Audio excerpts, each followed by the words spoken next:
Vamos a analizar ahora un problema cuya resolución va a llevar a un planteo lógico un poco más desafiante, como es el que mostramos aquí.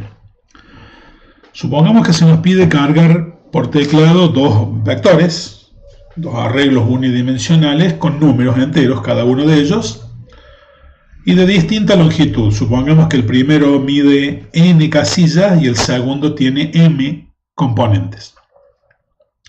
Se pide generar y mostrar un tercer arreglo unidimensional, un tercer vector, que contenga los valores que aparecen repetidos entre los dos arreglos originales. Es decir, el nuevo arreglo debe contener todos los números que, estando en uno de los dos originales, están también en el otro. Es decir, que tenemos que generar lo que en teoría de conjuntos se llamaría el conjunto intersección entre los dos originales. Pero aquí agregamos, si un número está dos o más veces en el mismo arreglo y también figura en el otro, debe aparecer una sola vez en el tercer arreglo. Un conjunto, en teoría de conjuntos, no puede contener en principio elementos repetidos. Por lo tanto, esto último no sería aplicable, pero en nuestro caso estamos hablando de estructuras de datos en un contexto de programación y admitimos que cualquiera de los dos vectores, o los dos, podrían tener elementos repetidos. Lo de analizar que un arreglo pudiera tener dentro de sí mismo elementos repetidos es algo que es lo que justamente le agrega complejidad a la lógica de la solución, pero lo iremos viendo en forma progresiva. Vamos a ir refinando la lógica del algoritmo que planteemos desde casos más simples hacia casos más complejos. Y esto dará una pauta de cómo se puede proceder en programación cuando un programador tiene que enfrentar un problema que pudiera parecer abrumador desde el enunciado inicial. Partir desde un concepto más básico y agregarle lógica más refinada que vaya aumentando la complejidad no es otra cosa que una variante de la división en subproblemas que oportunamente hemos comentado y aplicado. Para comenzar, vamos a plantear un modelo inicial que por ahora no se preocupe de la posibilidad de que dentro del mismo arreglo haya elementos repetidos. Vamos a aplicar un primer modelo que simplemente va a basarse en la idea de recorrer el primer arreglo, tomar uno por uno los elementos de ese arreglo y a cada uno de esos elementos buscarlo en el otro arreglo, de manera tal que cada vez que encontremos una repetición, una coincidencia, un elemento que está en el primer arreglo y también lo encontramos en el segundo, pues lo copiamos en el tercero y vamos haciendo que el tercero crezca a medida que encontramos números en la intersección. Eso es relativamente simple de plantear y lo vamos a ir analizando con un pequeño ejemplo a escala. A ver, supongamos que los dos arreglos originales son los que se ven en este momento en la presentación. Supongamos que el arreglo B1 tiene 4 números y son los que se ven, el 3, el 6, el 8 y el 5. Y supongamos que el arreglo B2 tiene 5 números, el 1, el 3, el 5, el 9 y el 2.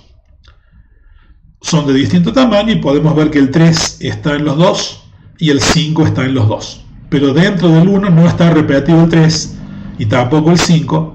Y dentro del 2 no está repetido el 3 ni tampoco el 5. O sea, cada número está una vez. Por ahora vamos a suponer eso. Una primera idea o aproximación que realmente resulta trivial podría verse como se ve en este momento en ese recuadro.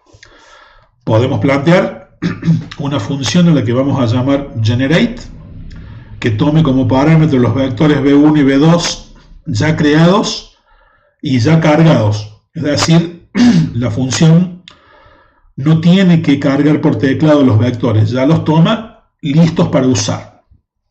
Esta función tiene que generar el tercer vector que vamos a llamar B3 y una vez que lo ha generado lo tiene que devolver con un return, como se ve aquí en la última línea.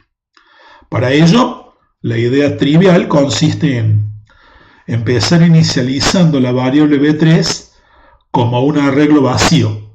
Como todavía en esta línea no hemos empezado el análisis para determinar quiénes están en los dos, por ahora la intersección, que es b3, está vacía. E indicamos que ese conjunto arranca vacío, como ya sabemos, con un par de corchetes.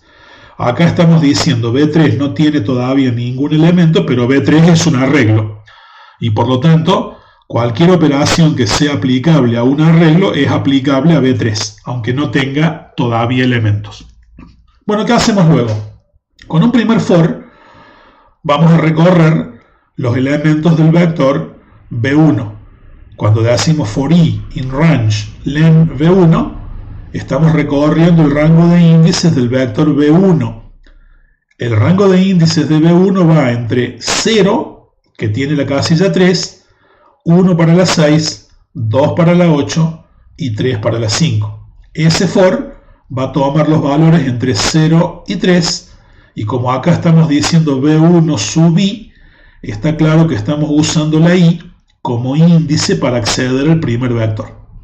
Cada vez que este for de afuera haga un giro, la variable i va a empezar de 0, luego a 1, luego a 2, luego a 3, y por lo tanto en cada vuelta del for regulado por i, estamos tomando un valor diferente del vector b1. En la primera vuelta de este ciclo for regulado por i, el valor que se toma de b1 es el b1 sub 0, que sería el 3.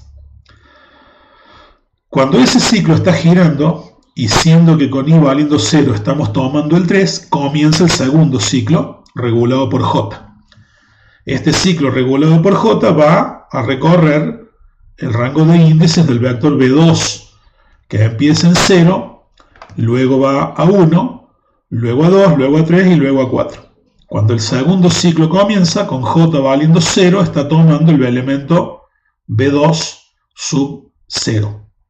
Y por lo tanto, en la primera vuelta combinada entre estos dos ciclos, estamos tomando el primer elemento de b1 y lo estamos comparando contra el primer elemento de b2. Por lo tanto, estaríamos comparando si el 3 y el 1 son iguales. Como el 3 y el 1 no son iguales, a este if responde falso y regresa al for más interno, tomando el que sigue en el vector b2. El que sigue en b2 es el 3. Pero insisto, nos estamos moviendo en el vector b2. Mientras tanto, la variable b1 sub i sigue siendo b1 sub 0, que sería el 3. Entonces, en definitiva, por cada valor que se toma del vector b1, este ciclo j recorre todo el vector b2, y a cada uno de los elementos de b2 los compara con el único elemento que hasta ahora tenemos del vector b1. Y entonces aquí estamos comparando el 3 de b1 contra el 1, contra el 3, contra el 5, contra el 9 y contra el 2 de b2. Este 3 se compara con este 1, no son iguales. Luego el 3 se compara con este 3, son iguales. Y como son iguales, le pedimos al vector b3 que añada el elemento que está en b1 sub i, que sería lo mismo que decirle que añada el que está en b2 sub j. Como son iguales, cualquiera de los dos que pidamos añadir a b3 es lo mismo. Cuando se da cuenta el programa que este 3 y este 3 son iguales, uno de los dos 3 se añade al vector b3 y ese b3 ya tendría el 3.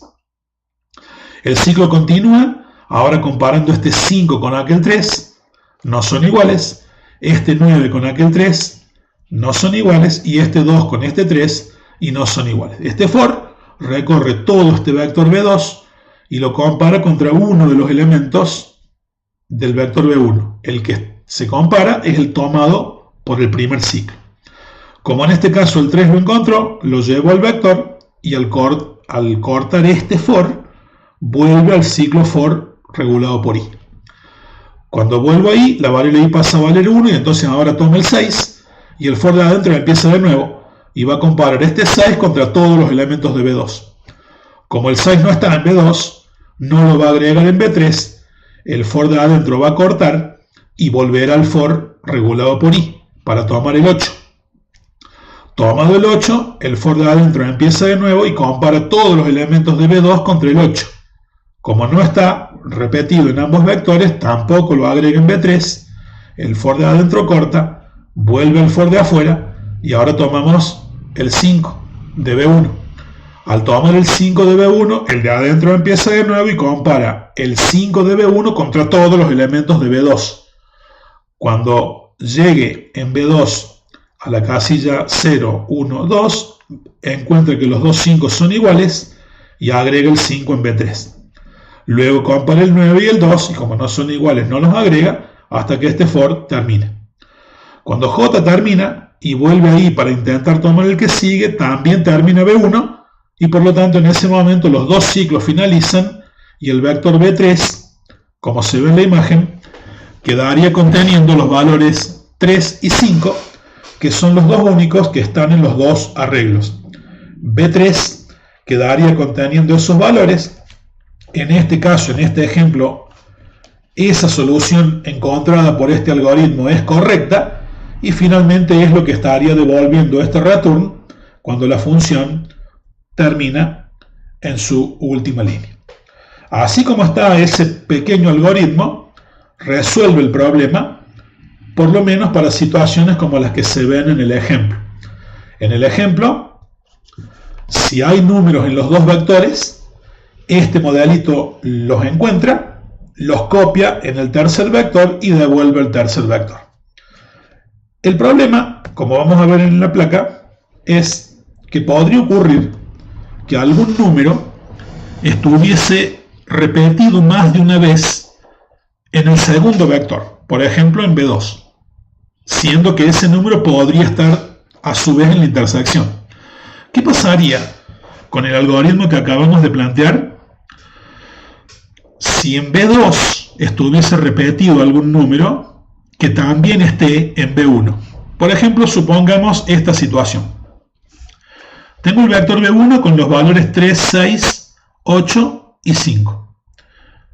Y tengo el vector B2 con los valores 1, 3, 5, 3 de nuevo y 2. Y estoy pidiendo la intersección entre los dos, aplicando el algoritmo que vimos recién.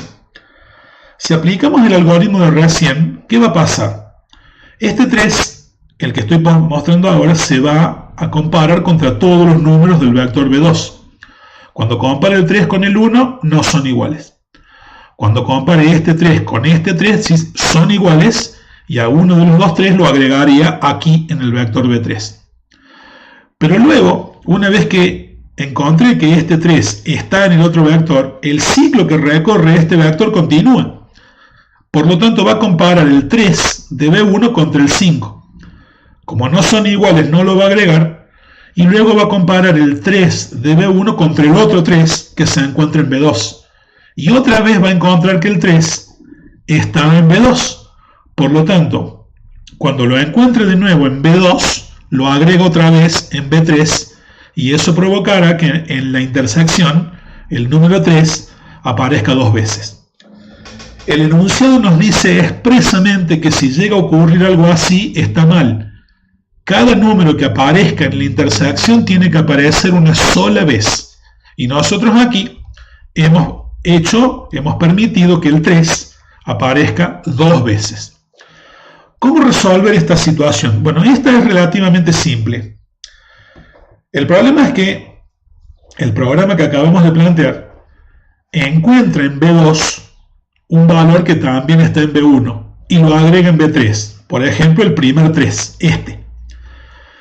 Pero el problema es que luego continúa el ciclo que recorre B2. Y si el valor 3 aparece de nuevo en B2, lo vuelve a agregar. Si uno se pone a pensar, no hay ninguna necesidad de que una vez que el ciclo que recorre B2 encontró el 3 en los dos vectores, no hay ninguna necesidad de que ese ciclo continúe recorriendo B2. Si el 3 fue encontrado, si encontré en B2 un número igual al que viene de B1, con esa inserción que hicimos en B3 ya es suficiente. El 3 ya está en el vector intersección Y no me importa si desde este primer 3 en adelante aparece otro 3. Se resolvería el problema haciendo que el segundo ciclo, una vez encontrado el que se encuentra en ambos vectores, se detiene el segundo ciclo y no se sigue su recorrido para cometer el error de incluir otra vez el 3. Eso se puede resolver con mucha sencillez en la función que acabamos de ver, simplemente agregando un break inmediatamente después de la llamada al método append para agregar el valor en B3. La función generate puede ser exactamente la misma que vimos recién, con el único agregado de esta llamada a la instrucción break para interrumpir el ciclo dentro del cual está incluida. Esta break, ¿cuándo se activa? Se activa si encuentro que el valor que viene de B1 es igual al valor que está en B2. Si son iguales, esta instrucción append agrega el valor del vector B3 y este break en este momento se activa dando por finalizado el for regulado por J. Recuerden que break corta el ciclo en cuyo bloque la instrucción está incluida. En este caso está incluida dentro del bloque de acciones del ciclo regulado por J. Eso hace que el for J corte, pero al cortar vuelve al ciclo regulado por I para que este ciclo dé la siguiente vuelta. Este break no corta los dos ciclos, sino solo el ciclo dentro del cual ella está incluida, que es el ciclo más interno, o sea, el ciclo que recorre B2. Así como está hecho este programa con esa simple break incluida ahí al final, ahora sí la función obtiene la intersección de manera correcta. Cuando empezamos a recorrer el primer arreglo y tomamos el 3 de B1, el for comienza a recorrer el segundo arreglo y compara el 3 con el 1. Como no son iguales, el ciclo más interno toma la siguiente vuelta y ya encuentra el primer 3. Como son iguales, a ese 3 lo agrega en B3 y ahí lo tengo, y una vez que lo agregue, corto o interrumpo el ciclo que recorre B2. Al cortarlo, no continúo a mirar este 3, ni tampoco voy a mirar el 5, ni el 3, ni el 2, y directamente volvemos al ciclo de afuera para que tome el siguiente valor, que es el 6. El 6 no está en el otro, así que el for pega una vuelta más y tomamos el 8, que tampoco está. Luego tomamos el 5, que sí está, pero con el 5 va a pasar igual. Una vez que encuentro que el 5 está repetido, agrego el 5 en el vector y corto el ciclo de adentro por las dudas que el 5 se encontrase más de una vez en el vector B2. Con ese simple truco de aplicar un break allí, la función generate sigue funcionando correctamente y esta situación en la cual un número de la intersección aparece más de una vez en el segundo vector se resuelve. Y uno diría, bueno, ya estamos. Con esto prácticamente hemos resuelto todo el problema. Pero nos queda una situación más que podría parecer una trivialidad, pero no lo es. ¿Qué pasaría con el algoritmo anterior, el algoritmo modificado con break, si en B1 estuviese repetido algún número que también esté en B2? Es decir, el número hasta ahora nosotros asumíamos que podía venir repetido en B2. Pero ¿qué pasaría si viniera repetido en B1 algún número de la intersección? Por ejemplo, supongamos esta situación. Supongamos que B1 contiene los valores 3, 5, 8 y 5 de nuevo, o sea, y el 5 está en B2 también. O sea, el 5 pertenece a la intersección, no hay ninguna duda, y el 5 debería ir a B3, pero debería ir una vez sola. En B1 el 5 está dos veces. Y uno dice, profe, no importa, o sea, con la solución que hemos puesto recién, se evita que un número repetido más de una vez en el mismo vector vaya a la intersección. No. Lo que vimos recién es un modelo que evita que un número vaya a la intersección si se encuentra más de una vez en el segundo vector. Pero en este caso el repetido está en el primer vector. Y veamos lo que pasaría aquí. El primer ciclo toma este 3. Y el segundo ciclo busca el 3 en el segundo vector. Como lo encuentra aquí, el 3 es agregado en el vector intersección. Y al momento de encontrar el 3 en el segundo vector, el ciclo que recorre el segundo vector se interrumpe por si hubiese otro 3 más adelante en el segundo vector. Y hasta acá con el 3 no habría problema. Luego se toma el 5 del primer vector, el primer 5, y con el ciclo J se recorre el segundo vector para buscar este 5 en el segundo vector. El 5 se compara con el 1, el 5 se compara con el 4, el 5 se compara con el 5. Lo encontré y por lo tanto el 5 viaja al segundo vector y el ciclo que recorre el vector 2 se detiene ahí. Y hasta acá todo va bien. Luego se toma el 8, se busca en el segundo vector, como no lo encuentro, el 8 no trae problemas. Y finalmente en el vector B1 ahora tomamos el otro 5, el siguiente 5, que es este. Con ese 5 también se procede a iniciar el ciclo que lo busca en el segundo vector. Y al aparecer entonces este segundo 5, el segundo ciclo recorre de nuevo el vector 2 y lo vuelve a encontrar. Por lo tanto, este segundo 5 en el primer vector provocaría una inserción repetida del 5 en el vector B3. Y el programa que hasta ahora hicimos estaría incorrecto. Si un número que está en la intersección, como el 5, aparece más de una vez en el primer vector, el problema es que ese número está siendo buscado más de una vez en el segundo vector.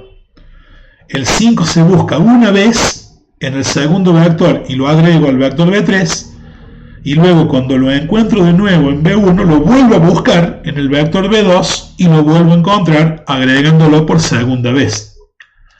¿Cómo resolver este problema? Esto ya no es tan sencillo, requiere un poco más de trabajo. El script que vimos hasta ahora con el break evita el error de agregar un número repetido en la intersección si un número aparece en ambos vectores y más de una vez en B2. Pero si el número aparece más de una vez en B1, como dije recién, el programa que hicimos recién lo busca 2 o más veces en B2 y lo copia varias veces en B3. Y el problema es este: lo buscan 2 o más veces en B2. Esa búsqueda más de una vez es lo que hace que si el número está en la intersección sea encontrado más de una vez. ¿Cómo lo podemos resolver? Cada número que tomemos de B1, por ejemplo el 5 que estoy señalando ahora, debe ser buscado en B3 para saber si ya estaba en B3. Cuando encuentre el 5 por primera vez, tengo que ir a B3 y ver si el 5 ya estaba en B3. Si la primera vez que lo veo el 5 en B3, el 5 todavía no está. Por lo tanto, si tomo el 5 y en B3 no está, entonces sí busco el 5 en B2.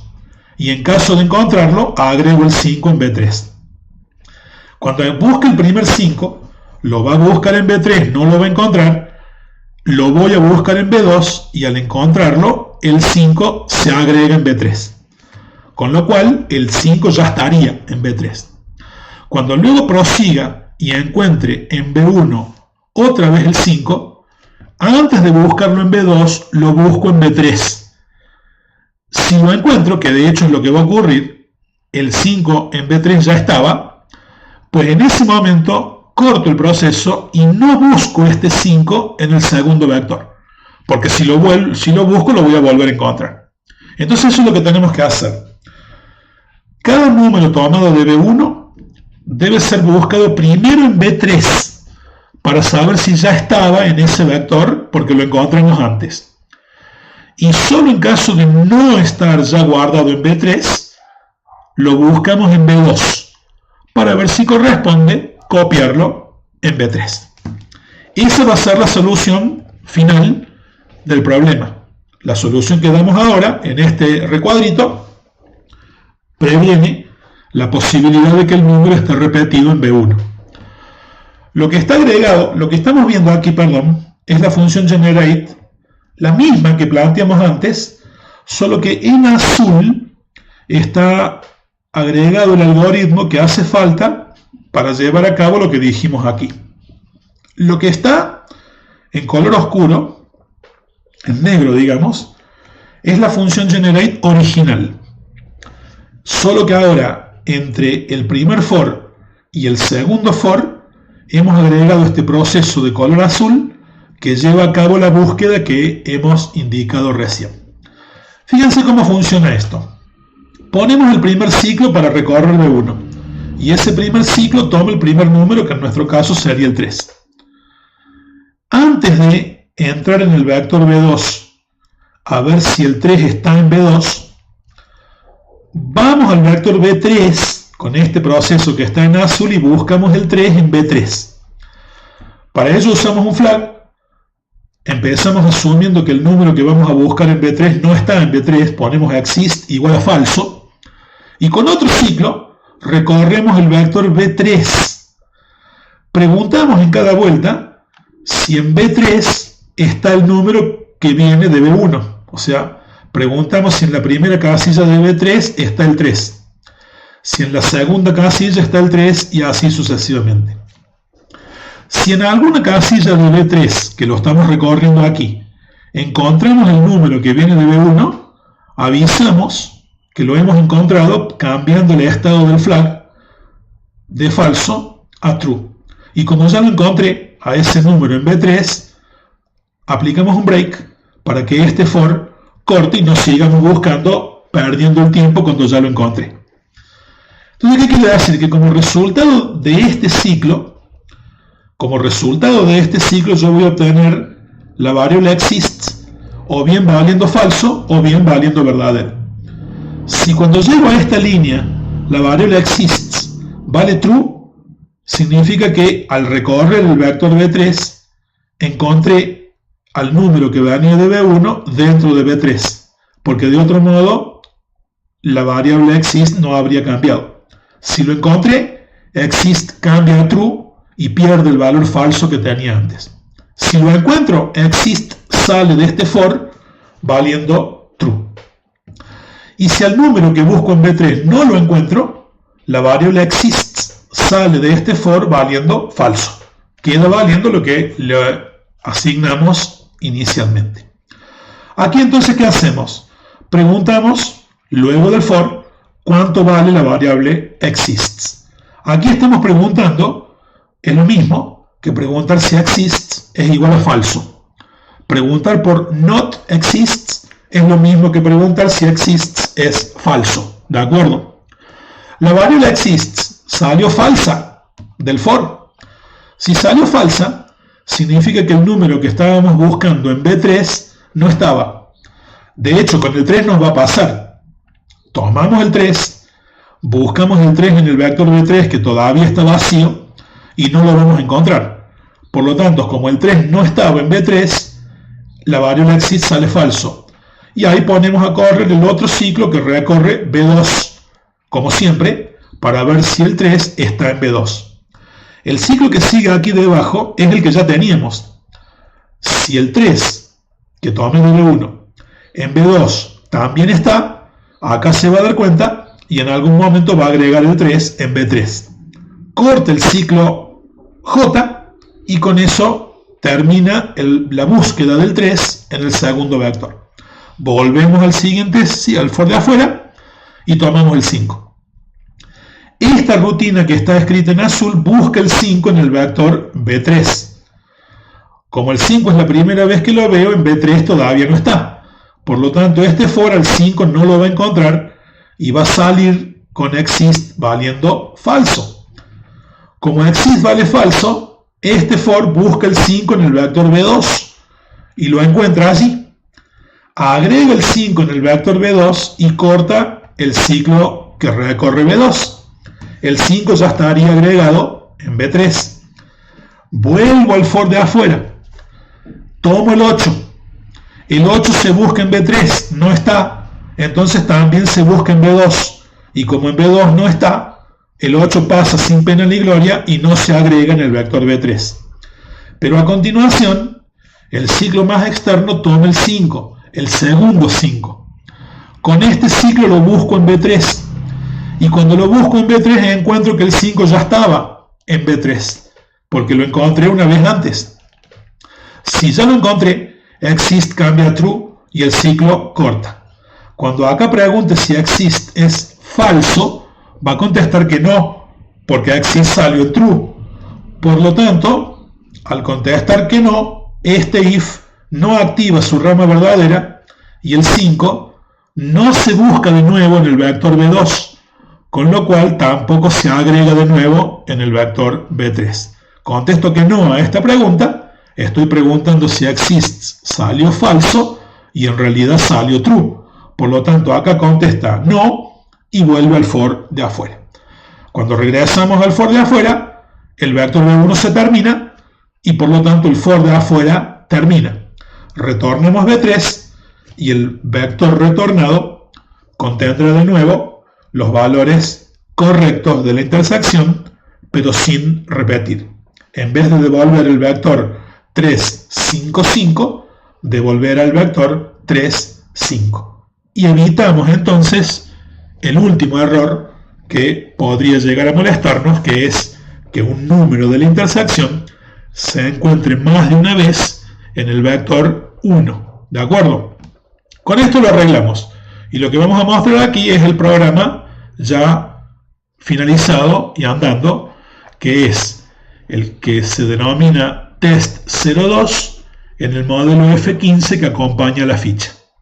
El programa tiene una función test que podemos ver aquí, que es la función de entrada que invocamos desde la script principal aquí debajo. ¿Qué hace este programa? ¿Qué hace esta función? Pide que se cargue por teclado el valor n con la función validate que ya conocemos y luego crea un arreglo de tamaño n al que llamamos B1. El arreglo se crea con todos sus casilleros valiendo 0. Se llama la función read para que cargue por teclado los datos en el vector B1 y elimine los ceros. La función read ya la conocemos, es esta, que simplemente recorre el vector, en cada vuelta de un ciclo pide que se cargue por teclado un valor y a ese valor se lo agrega en la casilla número i del recorrido del ciclo. Y con eso el vector se carga.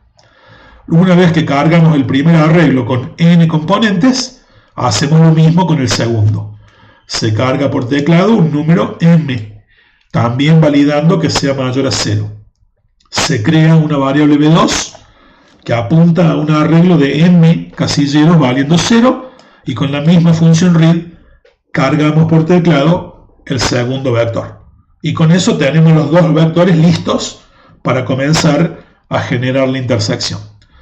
La intersección se genera con la función generate que la invocamos acá, a la cual le paso como parámetro los vectores b1 y b2 y como vimos, esta nos devuelve el vector b3, que mostramos a continuación con un título convenientemente colocado.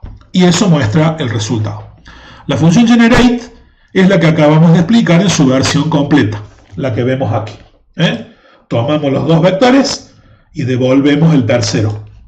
El tercero se crea vacío, arranca el primer ciclo para recorrer el primero, y esto que ahora estoy pintando de azul es la búsqueda que hacemos en el tercer vector para ver si ya estaba en ese tercer vector el valor que viene del primer vector. Si el valor buscado está en el tercer vector, exist se pone en true y el ciclo de búsqueda corta.